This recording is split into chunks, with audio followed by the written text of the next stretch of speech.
Good morning, leaders. I am Janame Daria. I am the second reporter of Group 6, and I will be tackling about the continuation of social literacy and the topic of which is the strategies of enhancing emotional intelligence. Goleman 1995 laid down ways of enhancing emotional intelligence in the light of understanding and managing emotions that teachers need to know and understand. Sa itatakal ko ngayon is this will help the teachers what they need to know and understand. First is think about feelings. About think about feelings, this means is a person has to be sensitive to one's and other feelings to come up with the right manner of approach to appropriate response. Like for example, a teacher has to be aware of his or her students. Dapat maging aware ang teacher, students' background, or even ang situation that may trigger mga negative emotions sa loob ng classroom. In that case, he or she would know the right approach when dealing with sensitive issues in the class. Next is number 2, pause. This is about taking a moment to stop and think before doing anything to refrain from restoring to an unsound decision at the height of anger. Like for example, kapag galit yung isang teacher, nasa highest emotion siya ng kanyang anger, dapat mag-stop muna siya for a while. Pag kumalma na, tsaka na siya dapat mag-decide kung ano ang magandang maging parusa para sa isang estudyante. Thirdly, strive to control one's thoughts. This is controlling the reaction to emotion by focusing on one's thoughts in harmony with goals and values. For example, instead of overacting to a certain incident or a situation in class, try to control a negative thought to see for this time naman, let's try to find beauty in all things despite of not so good circumstances that may happen. Hindi naman, kasi naman, may mga times talaga sa loob ng classroom na hindi maganda ang mga circumstances na nangyayari. But still, let's have a positive thoughts na let's try to find beauty in all things despite of not so good circumstances. Fourth is benefit from criticism. Ito naman is we as a teacher, we need to still be humble and we need to be corrected. We need to be teachable. Limbawa may isang may superior ka na nagsabi ng mga negative thoughts about you, which is hindi mo siya i-take it personally, but i-take mo siya as a challenge para ma-improve yung self mo sa mga negative na narinig mo sa kanya. We should be humble as a teacher. And fifth is show authenticity. What do we mean by this? Show authenticity. This is saying that we meant what we say and what we stick on to our values and principle. Dapat mag-stick tayo sa values natin sa ating mga principles. And then, number 6 is demonstrate empathy. What about this? Demonstrate empathy, it means whenever we show empathy to others, such as understanding their thoughts and feelings, we can easily establish a connection with them. As a teacher, we should reach out to students who are in their worst situation and try to understand them and feel as if we were in the same boat. So, tayo, nakaranas naman tayo ng pagiging estudyante, di ba? We know how hard it is ng pagiging estudyante. May mga times talaga na dumarating sa mga estudyante ang mga worst situations. We as a teacher, we need to be empathizer para sa mga bata, para mas maintindihan natin yung kanilang mga nararamdaman. At ipa-feel din natin sa kanila na like before, naging estudyante din tayo. But still we need to encourage them to never give up sa kanilang na kanilang situations na kung saan nahihirapan sila. And then seventh is praise others. This is by way of acknowledging and appreciating others toward attaining a self-fulfillment and building trust. For example, teachers should give acknowledgement and praise to students for their deeds that are worth commending. So, um, kailangan talaga natin i-appreciate ang ating mga estudyante. Kailangan din nila na marinig sa atin na na-appreciate natin sila. So, gusto din nila na marinig sa ating mga bibig na they are appreciated para mas the more sila na magpursige sa kanilang pag-aaral. And then 8 is give helpful feedback. Give helpful feedback. Although negative feedback may hurt one's feelings, at some point it can be turned constructive for one's improvement. For example, when we receive negative feedback from our superior, we have to take it as a challenge toward becoming a better and stronger person. Yun ang sinabi ko kanina. No? Na maging teachable tayo sa mga naririnig natin na about sa superior, about sa sinabi ng mga negative thoughts ng superior natin. And then 9 is apologize. Saying sorry demonstrate humility, a quality that will naturally win others as we value our relationship more than the ego. So, hindi porket teacher ka, parang maging mapagmataas ka na I don't need to say sorry. No. If ikaw alam mong mali sa sarili mo na nagkamali ka, you need to be humble at hindi kawalan sa'yo ang pag-say sorry sa iyong mga colleagues o sa iyong estudyante lalo na because you are more valuing the relationship more than the ego. And then 10 is forgive and forget. Ito medyo para sa akin parang napakahirap siya is because yes, you can forgive that person, but forgetting is very hard. Forgiving is okay, ma-forgive mo siya, but forgetting is very hard. It takes time para ma-forget mo yung nangyari or yung ginawa sa'yo. But yes, you can still forgive, but in a long process, you will also forget. And then 11 is keep our commitment. Means here, for example, when we are given tasks in the school, make sure that we commit ourselves, our time and effort into it. Remember, opportunities may only comes once. Therefore, grab every opportunity that may comes along our way. For it never become again. Yan na nga. Sa ating pagiging estudyante, let's just do our best ngayon. Our future teacher na pa lang tayo. Let's just give our best for our studies. And then, let's commit ourselves talaga sa ating studies. And then, 12 is help others. One way to positively win others is through helping them because listening to and helping them can build trust and inspire them to follow. Halimbawa, in every school sa activity, we have to find way to help others accomplish their task successfully in return. They will be grateful to us. Yun na nga, So, helping others talaga is very important din. 13 is protect ourselves from emotional sabotage. What do we mean by this? For example, when we feel that someone has been excessively or wrongly controlling our actions, feelings, and decisions in school, stop it in any right but subtle and courteous way possible. Kung meron mang mga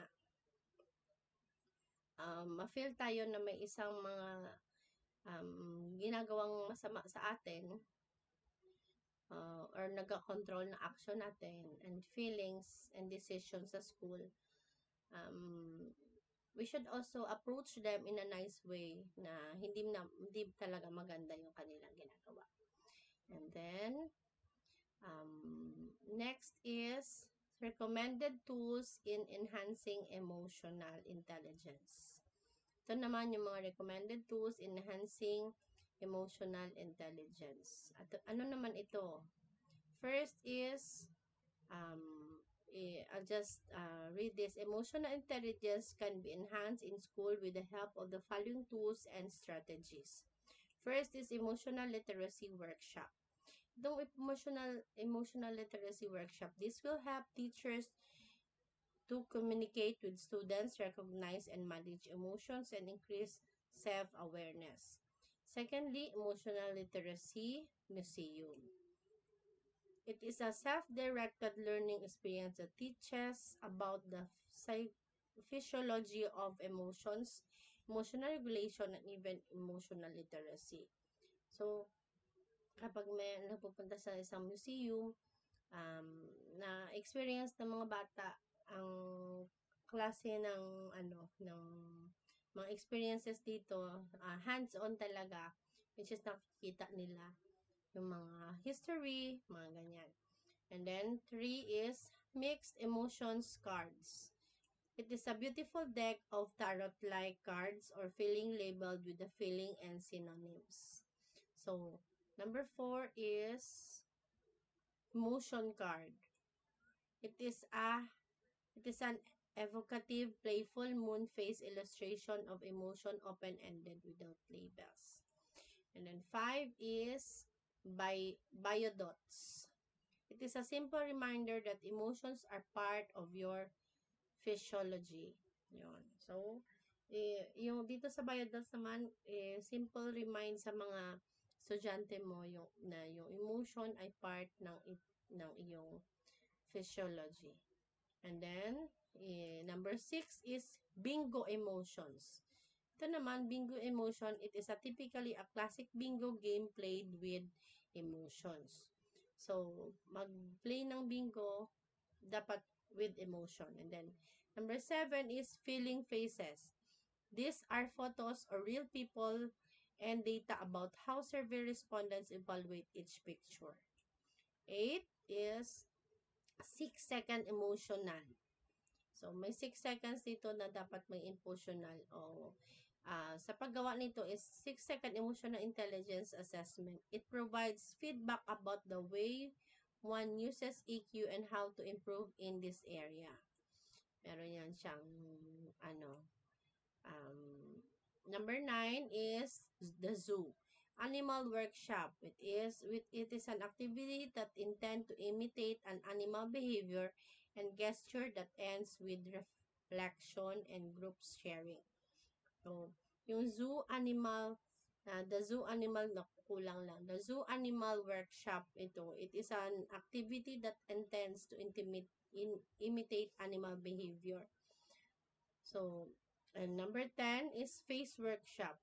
It is an activity in which partners face each other while showing different facial expression and qualities that ends with reflections.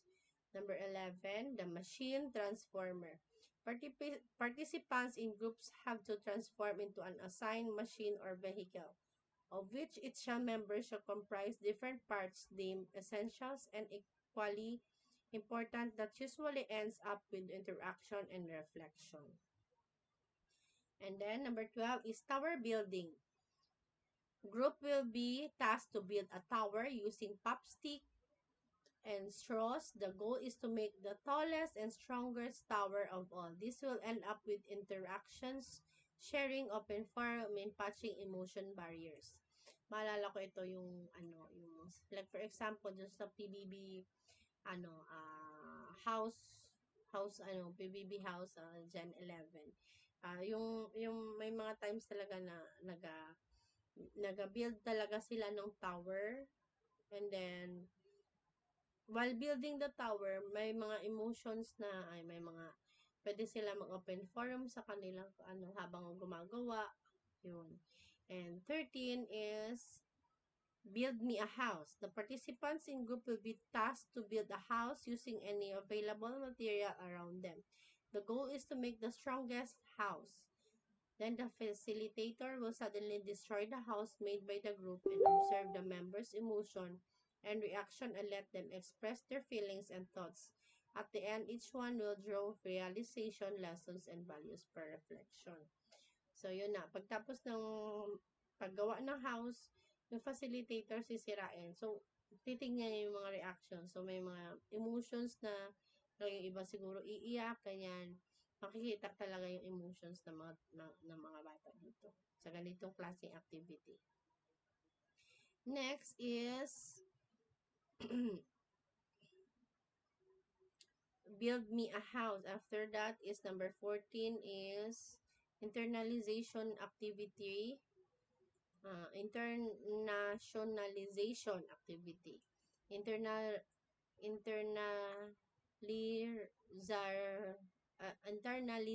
activity. This is the activity that helps participants to reflect on the narration of the facilitator with the background music in a dim and candle-lighted room. Everyone can express his or her emotion and feelings of resentment, remorse, agony, disappointment, and sadness. Ito yung internalization activity. This activity nangyayari during open forums, yung mga team buildings, kasi may mga candlelight, so na ilalabas nila yung kanilang emotions. Kung meron within the group na hindi nila nagustuhan ang ginawa, they can approach it at pwede nilang makausap yon in a short span of time. And then, number 15 is mirroring and unmasking activity. Each participant shall prepare a piece of paper and put it as his her back. In a circular formation, everyone has to write that person's negative attitude on that paper. Everyone will be given time to see those feedback and reflect on them, while they are also given a chance to express themselves. This negative feedback will be called mask to be torn off and burned at the end of the activity, and they will be led to a prayer for self-renewal and rejuvenation. So, dito naman, nilalagay ng paper sa likod, tapos ilalagay kung ano yung mga negative things na nakita ng friend mo sa'yo. So, ilalagay doon, halimbawa is, minsan, tamad, ganyan. So, lahat ng mga negative thoughts na nandoon sa paper mo, at the end of the activity, ika-crumpled mo yun siya at itatapon sa fire. So, ito, meron din ito, ganito din yung minsan nangyayari sa mga campings, yun na nga din, team buildings din, para mas, the more nila makilala yung kanilang self at mas ma-improve pa nila yung kanilang self. And then is next topic is 10 characteristics of an emotionally intelligent person. So, these are the 10 characteristics of the emotionally intelligent person. First is, the following are the indicators and manifestations of an emotionally intelligent person that have to be considered and demonstrated in school. First is empathy. Empathy is the capacity to understand or feel what another person is experiencing from within the frame of reference. So, secondly is self-awareness. It is the art of understanding oneself, recognizing the stimuli that she faces, and preparing how to manage himself, both in a proactive and reactive manner. So, thirdly, third characteristic of an emotional intelligent person needs to be curious or curiosity. This one's willingness to learn and improve. When one is curious, he or she is passionate and therefore he or she is driven to desire to be at his or best. So, nag-strive talaga niya sa kanyang best. So, fourth is analytical mind. It pertains to being critical thinker that analyzes and processes all new information that comes his her way and see if they can extract way to improve. Fifth is belief. It is the power of believing in oneself both at present and the future. It is a matter of affirming that people and things in one's life happen for a reason, that everything will ultimately turn out to be good. Six is needs and wants. It is something to discern between things that one needs versus things that he just wants and establish needs prior to fulfilling wants. So, sa taong to, excuse, mas alam niya yung needs niya kaysa at gusto dapat unahin niya yung needs niya kaysa sa wants niya. And then, seven is passion. It is the natural desire, instinct, drive, ambition, and motivate love for a subject or someone. So, and eight is the person needs to be optimistic. It is about maintaining a positive attitude that may increase one's opportunities, improve relationship, and think clearly and constructively. Nine is adaptability. Desire to help others succeed. Number nine is adaptability. So, adaptability means it is an important recognition and the ability to remake decision in one's best interest. It is also determining when continue is her course or when he is time for a change. Number 10 is desire to help others succeed. It is becoming interested and appreciative of a success and achievement of others. So, masaya din siya sa achievement ng iba. And then, next topic is people skill. Like emotional intelligence and social skills, people skill have been widely used in demonstrating social literacy at home, in school, or anywhere at the person may be. So, ibig sabihin ng social skill, people skills, according to Wikipedia, people skills are pattern of behavior and behavioral interactions. For Thompson, people skills are patterns and behaviors and behavior instruction. People skills are tools used to communicate and interact effectively with others.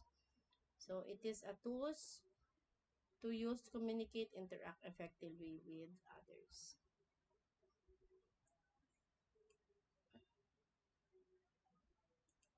People skills can also be defined in these three sets of abilities.